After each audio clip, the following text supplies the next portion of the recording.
What's up guys, it's Par back with another build video. This time we're going to check out if the Immortal build is viable for Sunbreak after the TU1 update. Before, against Anomaly 4 stars, Immortal was fairly viable, and obviously against normal non-afflicted monsters, Immortal works as intended. You barely take damage with the builds today, and especially since the new Forlorn Arena gives a Spearbird max buff, these builds do make Lucent, Gold, and Silver a complete joke.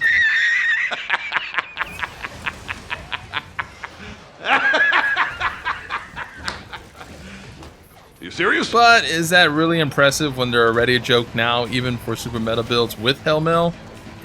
Well, you can turn your brain off at least, and not heal at all. Especially with the Quick Breath deco, which, as you can see, easily rids even the toxic venom from these monsters. But since the endgame is all about the afflicted monsters and thus investigations, how does Immortal fare? Well, not good. We'll use Diablos as a test to see how much damage we take, since it is one of the hardest hitting monsters. This build is the max defense version without Divine Blessing proccing or Defender High, and this is the damage I take from a level 77 afflicted Diablos Rush. Yeah, over 75% of my life is gone, with over 835 defense. Curious if defense even mattered, I compared the same test with no defense 7, just Defiance 5, and this is the damage I took. This is 744 defense total. Even with over 1100 defense from getting the Defense Butterfly Endemic Life against the same attack, I still lose 60% of my life. Granted, this is before Defender High or Divine Blessing kick in, but as you can see, while extra defense helps for sure, it's not worth chasing or auging, say, 30 defense on every piece of armor for 150 more defense, which is really hard to do for not a big return. You're just better off getting skills or slots for your armor and still try avoiding the bigger attacks. In the end, it still all comes down to luck of whether you proc Divine Blessing or Defender High or not, of whether your tank build can be called a tank build. Although granted, a Hellmail build will still easily die to this attack, so it does do its job there. But just know that you can no longer straight up ignore the monster's attacks anymore when it comes to A5 monsters. You're just a mortal build now, relying on luck to have glimpses of immortality. With that said, we're going to have 3 builds today. Uber Tank build, DPS Tank build that has free slots to work with most specialized weapons, and Evasion Tank build.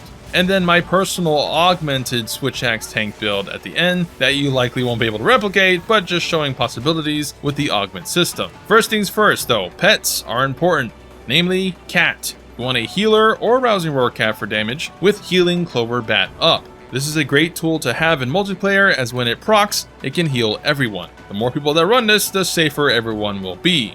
Secondly, food. Super Dango Recovery level 4 is mandatory. This gives a Kushala Blessing effect of healing throughout the entire hunt, and it's very OP and even more so with Kushala as it stacks. Second would be Defender High, and third would be Green Defender or Shifter, depending if you want to run Quick Breath or not. These will reduce damage way more than defense. First, budget Uber Tank build. This just needs a generic 3-2-1 slot charm to work, with at least a level 2 slot weapon. With the update, you actually get some decent damage still with this, and since defense is no different than Cake and thus a lie, we'll just settle with defense 4 instead of 7. You can augment more level 1 slots to fit in 7 if you want though.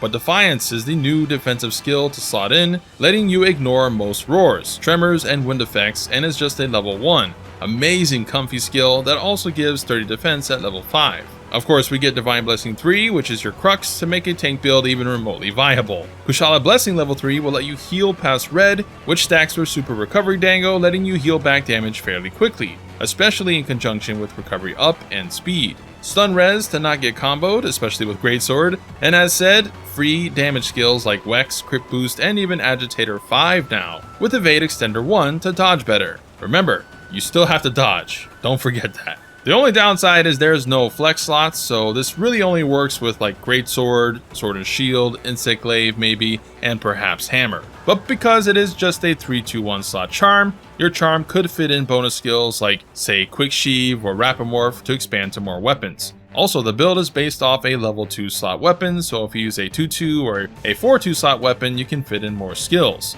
For Greatsword specifically, a Focus Charm would be nice, or augment focus onto your armor. Likewise, Wirebug Whisperer as well if you want more silkbinds. And for Greatsword, you want to use Rage Slash and Adamant Slash to further tank better than other builds. In fact, Greatsword might be the only real tank-worthy build, aside ones with shields, obviously.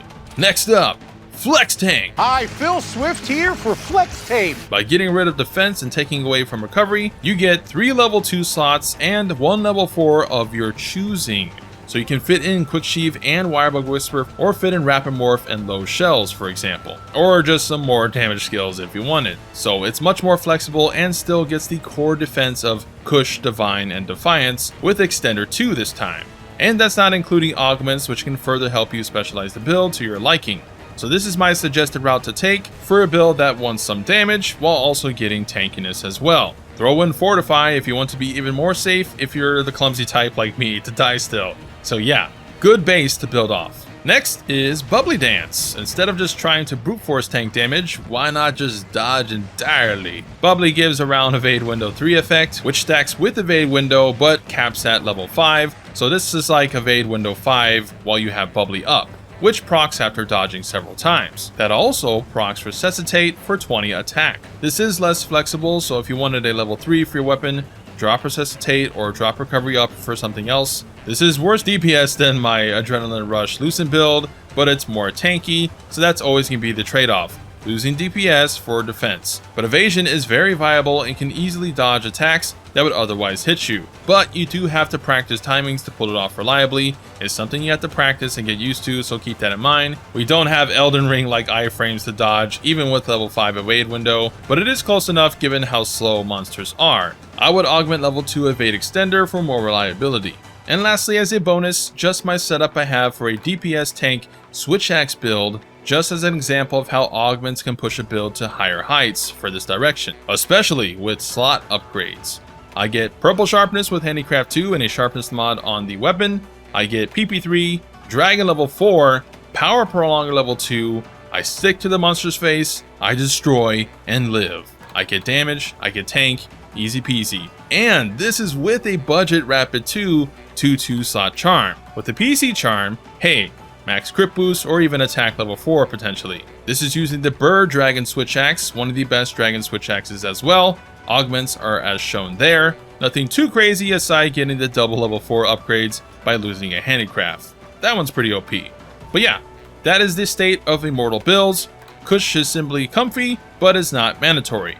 If you want to tank, all you really need to slot or aug in is Divine Blessing, and Defiance is great for most weapons, not really bow or counter heavy weapons. Tremors are pretty non-existent in this game, and same with Wind for the most part, but hope you guys enjoy the builds, or at least get ideas of what to use and mix in your builds. Longsword users wanting a pure damage build can check out my meta video shortly at the end screen. If you want to see more build videos like this, give the video a like, comment down below what I should cover next, maybe status trigger, or maybe a sneak attack video.